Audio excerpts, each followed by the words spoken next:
porque la información es derecho de nuestro pueblo.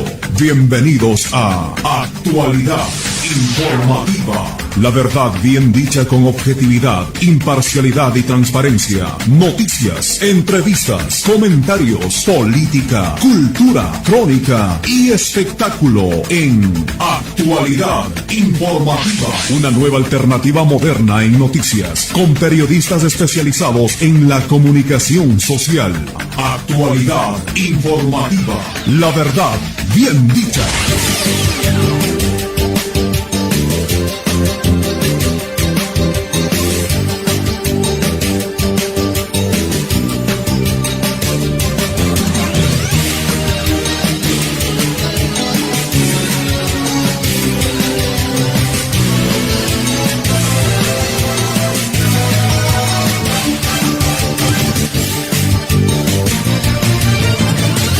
Cordiales saludos, señoras y señores. Muy buenos días. San Andrés Land. Hoy tendremos amplios temas para ir compartiendo con ustedes en esta mañana importante. A nombre de Luis Alberto, Jorge Armando, les estamos dando la cordial bienvenida en esta mañana sensacional. Hoy el calendario marca 4 de junio del año 2021.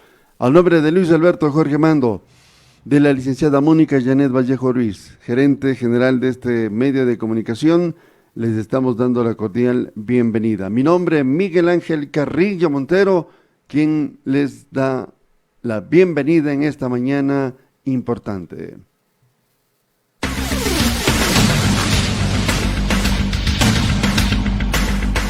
Estos son nuestros titulares en Actualidad Informativa.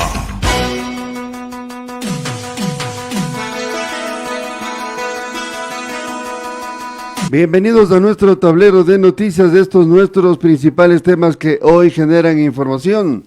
Seguro no cubre daños por erosión en Coca-Codo Sinclair.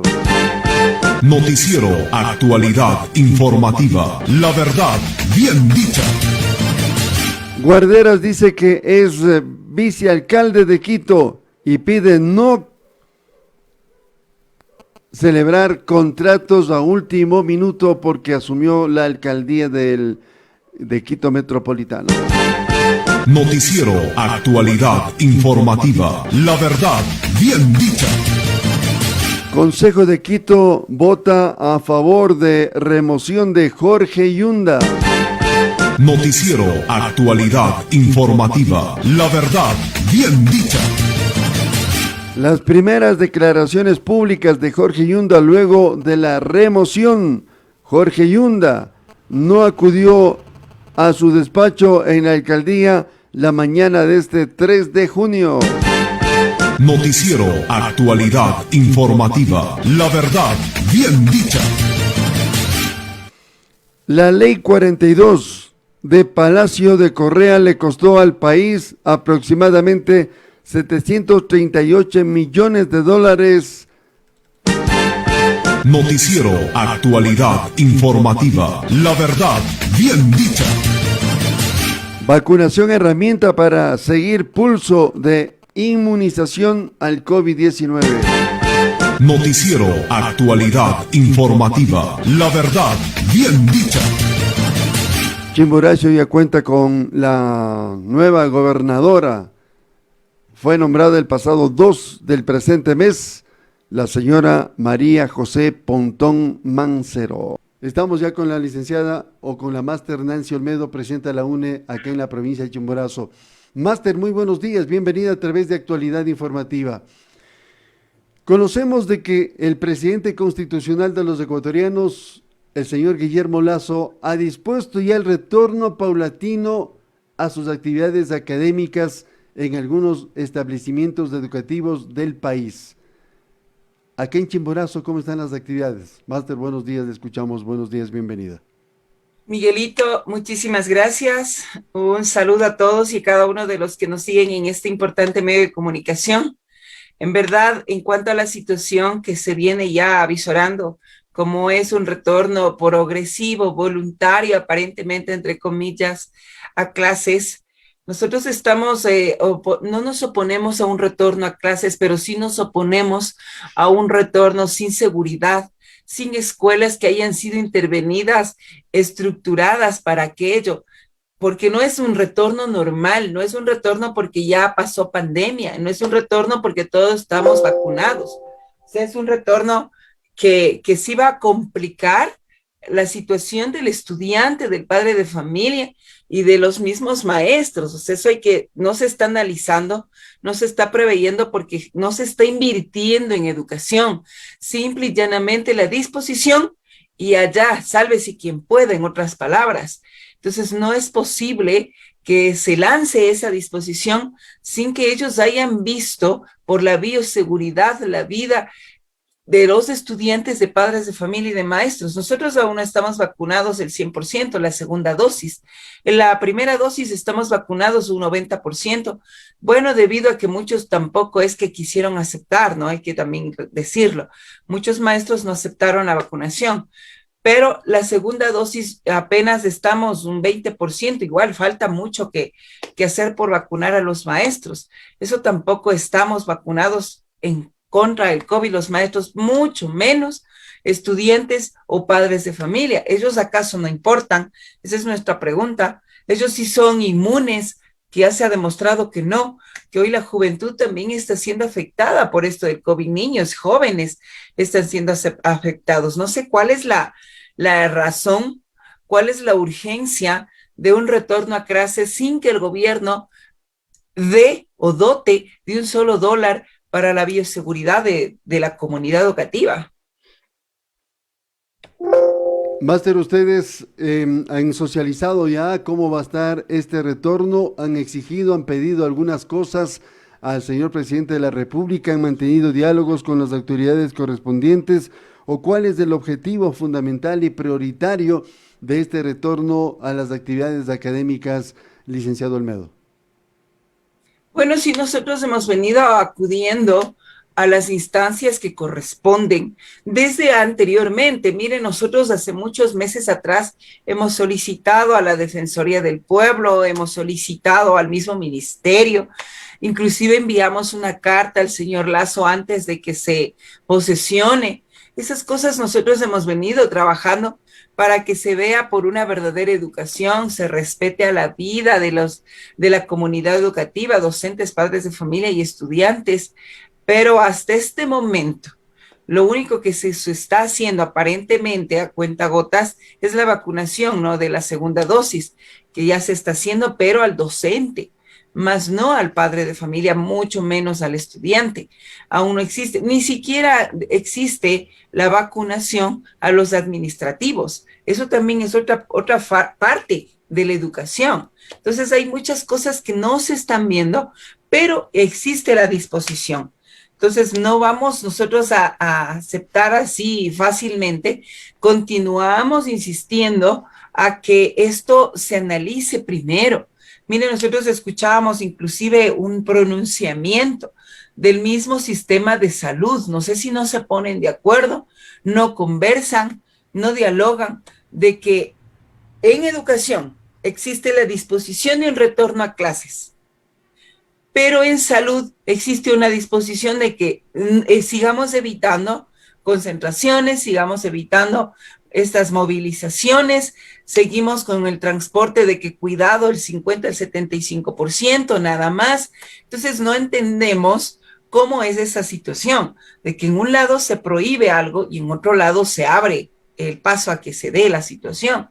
Miren, nosotros inclusive es una gran realidad lo que suben a las redes de que aparentemente en el aula que tengan espacio va a existir el distanciamiento, pero en el bus donde van a ir todos los estudiantes y padres de familia va a ser una aglomeración terrible y eso es una realidad.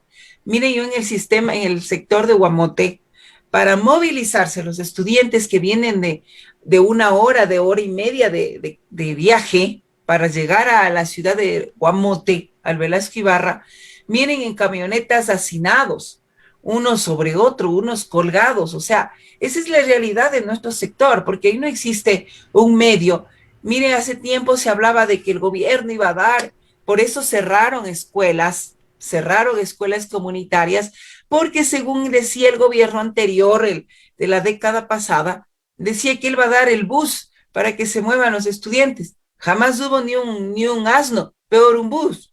Entonces, sí es esta realidad la que jamás ha cambiado, jamás han hecho nada por los estudiantes, que muchos de ellos viven en sectores muy alejados, y a pesar de ello cerraron, ¿no? Hoy se habla de nuevamente abrir escuelas, pero escuelas que no han sido tampoco intervenidas en su estructura, en todas sus necesidades. Hay escuelas que no tienen los servicios básicos y tampoco se está tomando en cuenta esa situación. Entonces, esa es la realidad en la que estamos, pero vamos a continuar en esta lucha. Inclusive hemos dialogado con el defensor de los derechos humanos aquí en el Ecuador. Vamos a hacer llegar todas estas anomalías que se vienen dando, se siguen dando y se van a dar sin que el ministerio mire la realidad de la educación. Hasta ahora, lamentablemente, tenemos una persona que conozca la realidad en la que vive el maestro, en la que se desenvuelve, en la que tiene que realizar el padre del estudiante. Lamentablemente no tenemos un representante que conozca la realidad del país y de la educación en el mismo. Sin lugar a duda, acá en la provincia de Chimborazo todavía hay un poco de escepticismo por parte de los padres de familia, porque la zona 3 comprende las provincias de Chimborazo, Cotopaxi, Pastaza, Tungurahua, y se habla de que son aproximadamente 156 instituciones educativas que ya cuentan con el PCI aprobado para el retorno a clases. Pero la pregunta es, ¿de estos establecimientos educativos ya cuentan con señaléticas, ya cuentan con todas las normas de bioseguridad? ¿El Estado ecuatoriano o el Ministerio ha invertido de pronto en buscar zonas seguras, o cómo está programadas estas actividades, Máster? Miren, en cuanto a estos famosos proyectos que realizan las instituciones educativas, que envían a los distritos y ellos a la zona para que puedan aparentemente ser aprobados, porque dicen que tenemos todo. Eso es lo que dicen los famosos proyectos institucionales que se envían, donde no cuentan con nada. Mira, yo hablo con conocimiento de causa. En la institución que también se realizó los proyectos, mire, son proyectos que son realizados por las mismas autoridades institucionales, donde intervienen los que les conviene, docentes que les convienen, docentes que no están para hablar, para decir cómo es la realidad de la institución, y que no podemos poner algo que no vamos a poder cubrir. Y si lo cubren, deberán cubrirlo padres de familia, deberán cubrirlo docentes, como por ejemplo el Internet. Aparentemente van a tenerlo, pero ¿por qué o cómo? Eso lo van a obtener con el recurso del maestro, que las autoridades institucionales se encargan de motivar, entre comillas, a que el docente colabore con este Internet. Obviamente ahí nos dicen que el Internet no va a costarnos mucho si ponemos todos, tal vez unos 3, 4 dolaritos, y vamos a tener Internet en la institución, colaboren compañeros. Esa no es nuestra obligación, esa no es nuestra responsabilidad. Creo que nosotros ya colaboramos con la educación durante todo este tiempo de pandemia, adquiriendo medios tecnológicos, obteniendo contratos o planes para celulares, otro para casa, porque todo el tiempo hay que tener el Internet en el celular o en la casa. Y hemos colaborado con esto. No podemos seguir nosotros permitiendo que el Estado siga repartiendo los recursos de la educación y que nosotros sigamos sosteniendo la educación conjuntamente con los padres de familia. Entonces, porque no se ha invertido en educación. Ya se ha visto y se ha dicho de que el Ministerio de Educación no ha dotado ni un solo dólar en las instituciones educativas. Y si es que tenemos que poner todo lo que usted manifestaba como señalética, como bioseguridad, como gel, alcohol, tener en las aulas, tener quizás en el baño, eso va a salir del bolsillo del maestro, porque no ha habido ninguna disposición o lineamiento que el ministerio diga el retorno a clases va a ser porque se ha invertido en geles, en alcoholes, en mascarillas y en insumos de bioseguridad. Ninguna disposición de ellas ha habido. Simplemente la disposición es un retorno progresivo a unas aulas sin el cuidado, sin la bioseguridad, sin el espacio, porque tampoco hay aulas que tengan el espacio. Miren, nosotros hemos trabajado cuando había la presencial con 35 estudiantes donde usted tenía que hacerle mover al otro para poder nosotros pasar, a ver si está realizando la tarea, la actividad del que está al fondo. Entonces nosotros no podemos hoy decir que vamos a trabajar de la misma manera. Tampoco se ha dispuesto de que hay espacios, ejemplo, canchas, para que nosotros podamos ahí trabajar con 3, 4, 5 estudiantes. ¿Y qué va a pasar con el sol? ¿Qué va a pasar con la lluvia? O sea, o eso tampoco importa. El maestro y el estudiante debe aguantar el sol, la lluvia y punto, pare de contar porque hay que trabajar afuera para que haya distanciamiento. O sea, no, lamentablemente hay que decir que hasta ahora siempre hemos tenido autoridades y lo que es peor, autoridades institucionales y distritales que simple y llanamente se agachan la cabeza y aceptan cualquier disposición ministerial sin ponerse un ratito a pensar que va a valer la pena, no va a valer la pena, se va a poder, no se va a poder, si va a ser útil o no lo va a ser. O sea, no hay una sola opinión de distritales, simple y llanamente van a reuniones, escuchan disposiciones y regresan a cumplirlas. Eso es todo lo que hacen. No se ponen como son autoridades de escritorio, no saben cómo es la realidad del maestro. Doctora, nos están escribiendo algunos padres de familia a través de nuestra sala de chat y nos dicen, por ejemplo, recogemos un comentario, una madre de familia, dicen, no estamos de acuerdo en enviar a nuestros hijos porque el COVID-19 no ha pasado y el virus como que ha mutado y hay la preocupación porque ni siquiera están vacunados todos los maestros ni toda la gente. ¿Qué criterio le merece este mensaje? Es una realidad y felicito ese sentir, esa expresión, porque lamentablemente, mire, las autoridades disponen sin ni siquiera pensar en qué va a pasar cuando el estudiante llega a las aulas. Aparentemente es voluntario, pero hay muchos papitos que dicen, ¿no? Si es verdad, es urgente un retorno a clases. Yo digo también lo mismo, sí es urgente un retorno a clases, porque los conocimientos son limitados, porque la capacidad del estudiante de recepción no es la misma, porque no tenemos todos internet y muchos se han desconectado, no están en el sistema educativo. Pero miren, las autoridades al conocer esta situación de los desconectados, de los abandonos del sistema educativo, no han hecho absolutamente nada.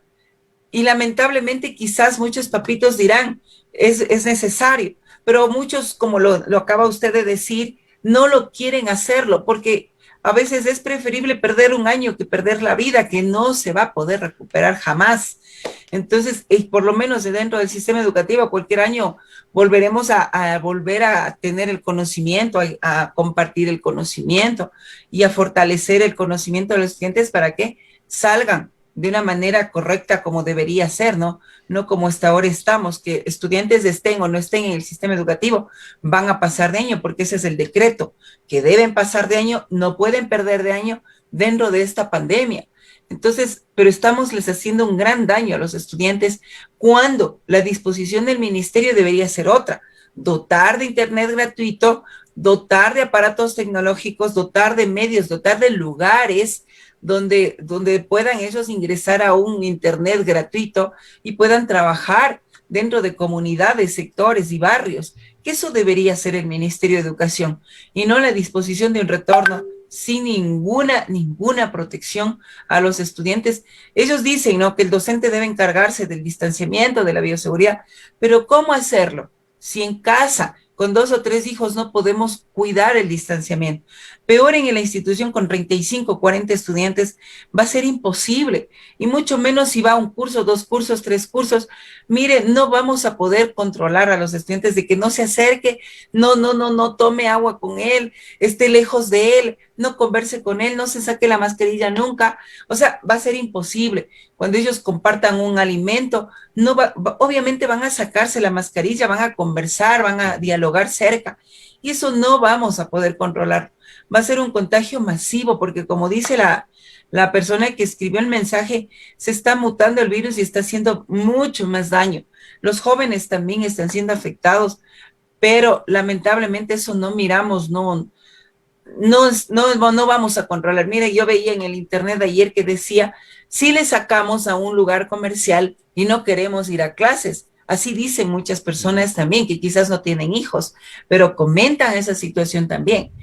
Una cosa es llevarle yo de la mano a 2 hijos míos y tenerle en el centro comercial, que quizás me aseguro de la mesa, me aseguro que no se aleje, me aseguro yo, pero no va a ser lo mismo que el docente se asegure de que 35 o 40 estudiantes no estén cerca, y mucho menos si salen a un receso. Va a ser imposible el control. Entonces, esa es la diferencia de yo llevarle al parque a mi hijo, yo, con la mano, y luego soltarle que se vaya a la escuela, no sé cómo esté, con quién esté, ni qué haga, ni qué no haga. En los baños, que hay 3 letrinas para 300, 400 estudiantes. Entonces, no va a ser esto seguro. ¿Quién va a estar limpiando todo el tiempo el baño? ¿Quién va a estar echando quizás alcohol o algo en el baño? No va a haber esa protección. Todo eso tiene que analizar el ministerio para decir un retorno a clases desde el día lunes, que ya van 100.300 instituciones a un retorno a clases. La mayoría también, bueno, son instituciones de gente de recursos económicos que quizás podrán enviar a sus hijos con toda la bioseguridad. Pero ¿qué va a pasar con las instituciones de sectores rurales que se van a abrir también y no tienen bioseguridad? Mucho menos el padre de familia, un recurso donde pueda dotarle del gel, del alcohol, de la mascarilla todos los días. Eso no está dando el ministerio. Y hay sectores rurales que el padre de familia no tiene para el pan de cada día. Peor para decir, te voy a mandar la botella de alcohol, la botella de gel, unas 2, 3 mascarillas, pueda que ensucies, pueda que se te caiga, pueda que pierdas. O sea, hay muchas cosas que no se están viendo. Doctora, el día de ayer nosotros veíamos un reportaje a través de los medios de comunicación a nivel nacional y donde se habla de que las aulas escolares se van a convertir en verdaderos laboratorios de informática y de tecnología, porque incluso se están ya armando cabinas o burbujas para los docentes y evitar el contagio del COVID-19. No sé qué criterio le merece aquello. Bueno, la verdad, cuando eso se haga realidad, podríamos decirlo, hoy sí hablamos de una realidad, pero usted sabe, bueno, hemos estado acostumbrados a los gobiernos anteriores que han hablado bellezas y maravillas, pero que jamás se han cumplido. Hoy estamos escuchando esa expresión o esos comentarios. Ahora tocaría de que eso ya se esté haciendo o ya estén hechas para hablar inclusive de un retorno a clases. Y si es que eso se da, yo pienso que eso van en muchos lugares, van a obligar quizás al padre de familia o al docente a que haga este tipo de cobertura, burbujas para que los padres y estudiantes podamos tener eso, ¿no? Al menos aquí en Chimborazo son 53 establecimientos educativos que ya tienen aprobado el PCI, que desde el día lunes estarían ingresando a clases.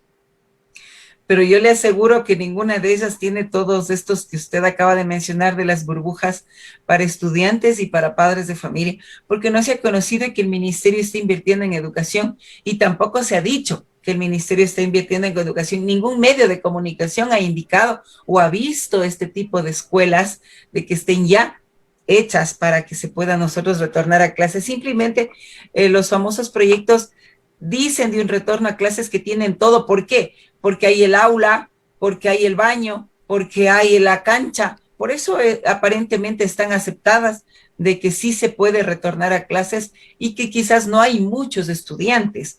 Pero usted sabe, si hay 10 estudiantes, ya es un foco de contagio para los restos que están atrás, porque el estudiante no vive solo, el estudiante vive con papá, mamá, hermanos, tíos, abuelos. Entonces el estudiante va a llevar quizás ese contagio a casa. ¿Y qué va a pasar?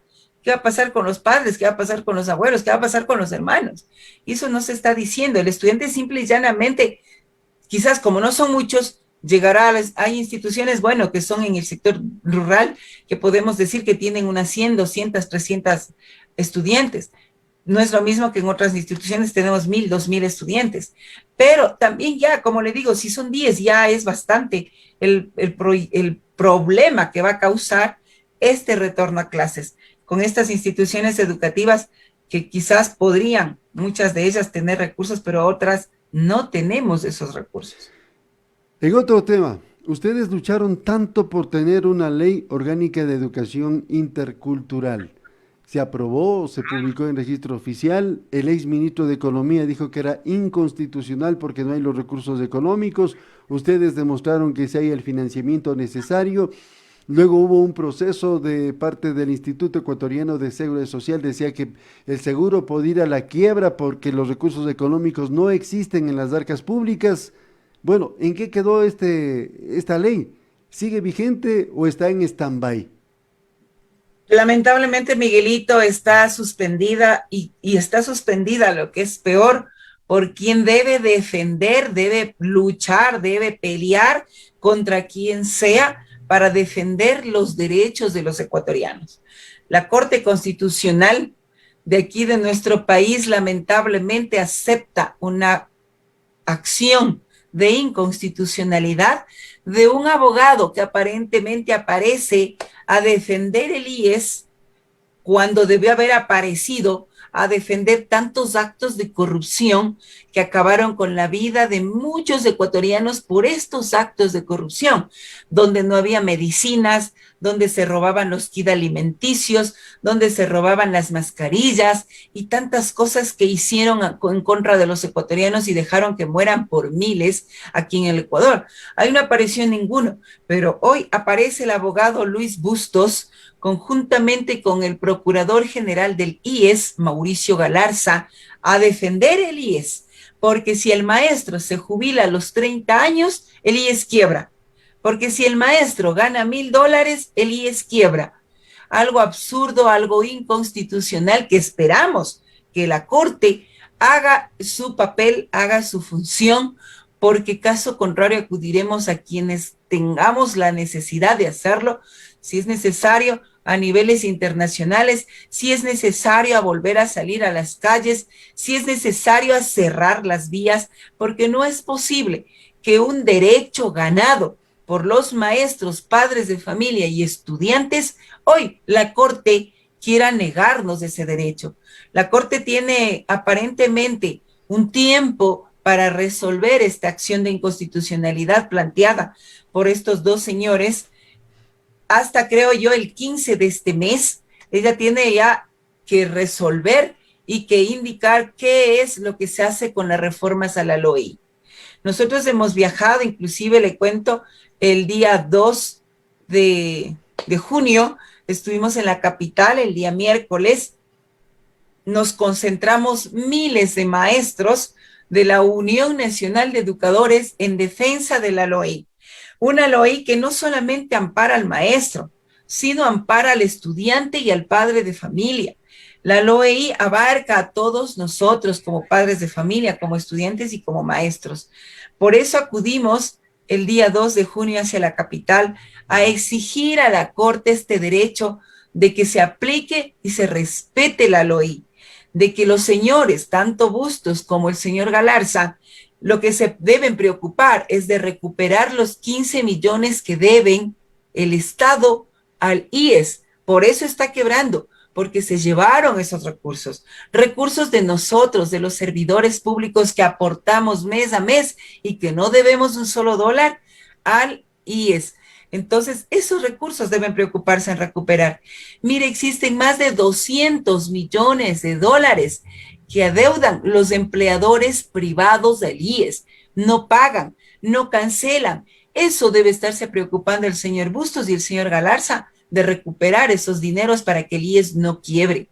Mira, hay instituciones donde sus afiliados se jubilan a los 20 años, como es la Policía Nacional, y no quiebra. Y mire, el ISPOL no quiebra, el ISFA no quiebra. Son personas que se jubilan muy jóvenes, con 20, con 22 años de servicio se jubilan. ¿Por qué el maestro, por jubilarse a los 30 años del IES, va a quebrar? O sea, son sustentos ilógicos, ilegales, que esperamos que la Corte haga su papel y nos permita cumplir con lo que dice la LOI. Inclusive nosotros vamos a denunciar a los derechos humanos y a hacer un informe, porque eso está esperando el señor representante de los derechos humanos, que le hagamos llegar el informe donde existen más de 8.500 partidas presupuestarias, es decir, con su asignación propia de maestros jubilados y de maestros fallecidos en pandemia que están allí. Los recursos no sé dónde, no, si están guardados, eso sí no lo podemos saber, pero sí queremos saber dónde están esos recursos y que despiden a casi 10.000 maestros en pandemia, existiendo más de 8.500 partidas con su presupuesto asignado. Entonces, eso es lo que queremos denunciar y que nos digan dónde están y por qué desvincularon a maestros existiendo partidas presupuestarias de jubilados y que este mes van a salir muchas más partidas presupuestarias porque se están jubilando muchos más maestros. Entonces, nuestra preocupación es esa, ¿dónde están los recursos mientras nuestros maestros fueron despedidos? En pandemia, en un momento en que se necesitaban los recursos para proteger la vida de los maestros y de su familia. Les dejaron sin trabajo, les dejaron sin ese sustento. Y mira, hoy hablamos de más de 500 maestros que ya fallecieron en pandemia y muchos que quizás no sabremos porque fueron desvinculados en pandemia y ya no sabemos qué es lo que pasó con ese maestro. Esa es la realidad y eso es lo que vamos a seguir haciendo, ya que a la LOEI, así como luchamos tantos años para que al final nos aprueben, hoy no vamos a perder esos derechos que hemos ganado. Así lo dice la ley. Derechos adquiridos ya en la ley no pueden ser simple y llanamente eliminados, derogados, porque así lo dispone una o dos personas.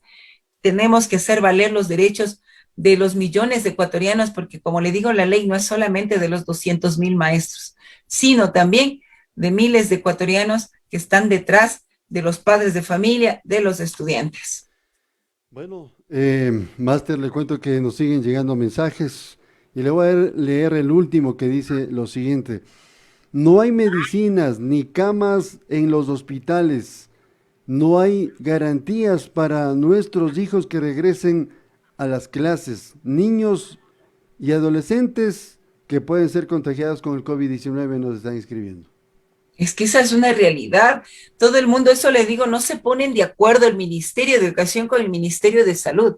Los médicos ya están clamando de que no podemos dar un retorno a clases. Eso lo dijeron ya antes de ayer, cuando se conoció esta disposición, de que no se puede, porque como usted lo dice, en ningún lugar hay medicina. No sé si es un negociado, Miguelito, de que como no hay medicina, no existe en los entes de salud, no hay medicina, en el IES no hay medicina, en los servicios que tenemos de salud aquí públicos no hay medicina.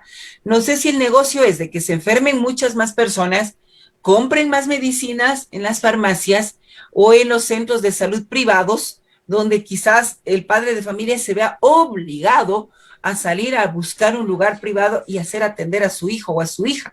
No sé si ese es el negociado ahora que tienen, ¿no? Todo el mundo salga a clases y obviamente va a haber más movilización en estas grandes empresas que las únicas que ganaron en pandemia fueron ellas y siguen ganando. Miren, las farmacéuticas fueron las únicas empresas que ganaron por millones y por millones y los mismos bancos, donde los padres de familia se ven abocados a sacar préstamos para proteger la vida de su familia. Entonces, quizás mirándolo de ese lado, ese debe ser el negocio de que el estudiante retorne a clases y allí se contagie, mire, todas las familias completas y que este negocio se mueva más, ¿no? Esa quizás pueda ser la realidad de lo que quieren, porque esa es la verdad. Los médicos dicen, no hay medicinas, ya no podemos más, no pueden dar un retorno a clases, pero el retorno a clases se mantiene. Entonces no sabemos cuál es el objetivo del gobierno y del Ministerio de Educación de decir un retorno a clases sin que ellos gasten un solo dólar en educación. Entonces, no sé cuál es la razón, si es que no existe un diálogo entre las autoridades y simplemente cada una se dispara por donde más puede, por su conveniencia o por su, no sé, por ahí tener algún amarre entre ellos. Y juegan con la vida del pueblo ecuatoriano, juegan la vida con jóvenes que tienen derecho a vivir, tienen derecho a ser alguien en la vida, pero que el Estado no está invirtiendo y tampoco la ministra actual, la ministra Blum, está invirtiendo ni está dando ningún solo lineamiento en que el ministerio va a invertir en educación. Yo siempre he dicho, denos internet gratuito, denos los aparatos tecnológicos a gente que realmente necesita. Hay sectores que no pueden ya sostener la educación. ¿Por qué no darles quizás aparatos tecnológicos para que ellos puedan tenerlo? Mire, el Estado puede hacerlo, en vez de dar libros, en vez de dar los uniformes, puede dotarles de un aparato tecnológico por familia que podría ser grandioso, y internet gratuito, habiendo tantas telefónicas que no invierten en nada para el país. Entonces sí podríamos hacerlo teniendo autoridades que realmente hagan conciencia. Sí podríamos tener una educación que podríamos trabajar de mejor manera y que no sigan abandonando los estudiantes de este sistema educativo por falta de recursos, por falta de aparatos tecnológicos. Están abandonando el sistema educativo. Muchos estudiantes, de cuento, en el sector de Guamote están saliendo del país. ¿Para qué? Porque ya no pueden seguir de esta manera, ya no pueden estudiar, no hay dónde trabajar. Ellos están optando por salir. Y los informes que nosotros como maestros tenemos y que conocemos a dónde está saliendo el estudiante, nos están prohibiendo poner. Simplemente dicen, no, ese informe no pasa, póngale abandono nada más, o póngale desconectado nada más, pero no le ponga que salió a Estados Unidos, no le ponga que salió a España, no le ponga. ¿Para qué? Para que no conozcamos la realidad en la que estamos nosotros y qué está pasando con nuestros estudiantes. Eso es lo que está sucediendo, Miguelito. En la parte final, ¿cuál es el mensaje que ustedes dejan a la colectividad cuando el día lunes algunos establecimientos ya regresan a clases?